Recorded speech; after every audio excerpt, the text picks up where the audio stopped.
Good morning mga parekoy. Today is Monday, 8:07 po ng aming alagang sisiw dito sa aming building 1. Ngayon po ay naka-schedule kami sa pag-expand. Isang feeder line at isang water line po ulit. Yan po. Yan po ang aming mga tropang mandirigma. Ayan po si Kuya John Paul. Si Wow Rombe. Pogi daw siya oh.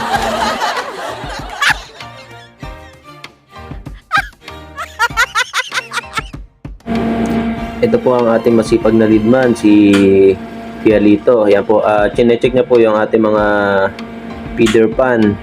Kasi po nung nagpa-under sila, marami pong walang nalagyan na feed sa kadahilan ng yung ang feeder line po natin nakapalipit po ang butas ng tubo niya, kaya wala pong nalaglag na feeds. Ang mga nalaglag po ay yung mga kalawang po natin sa loob ng ating auger. Yung auger yung parang spring sa loob ng ating tubo na humihigop po ng feeds na naglalagay sa ating mga feeder pan. Ayan po, at yan naman po yung inaalis niya na yan yung mga ipa. Kasi po dito sa ating building naka-rise hull po tayo or naka-ipa, hindi po tayo slatted. Kaya po medyo nalalagyan po ng mga ipa yung ating mga feeds sa ating mga tube feeder. Yan po si Kelito, inayos niya na po yung mga paling na tubo, yung mali po ang pagkakalagay ng butas sa ating mga feeder line. Inaalay niyo po yan, ayan po, pinipihit niya. Napakasipag po niyan. Para bago niyo po iwanan yung building natin is okay po ang lahat. Ang pagbibigay po ng tamang espasyo para sa ating mga alagang sisiw ay makakaganda po para sa kanilang paglaki.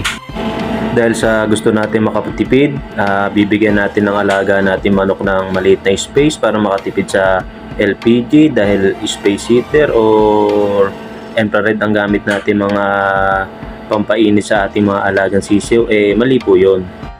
Kasi kung maliit po ang space ng ating brooding area, magkakaroon po ng competition ang ating mga alagang sisiw sa kanilang mga pagkain at sa kanilang inumin. Maaari po makaapekto sa kanilang paglaki. Hindi rin po maganda kapag sobrang luwang naman ang space ng ating mga sisiw.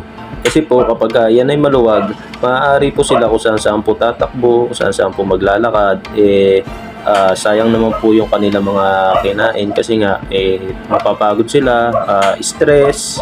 Yan po ang posibleng mangyari sa kanila. Yung nakain nilang mga nutrients na sa halip na ipapahinga ng nila, malayo po yung nagagalawan nila. Mali po yung masyadong malaki po ang space natin. Dapat po laging sakto lang.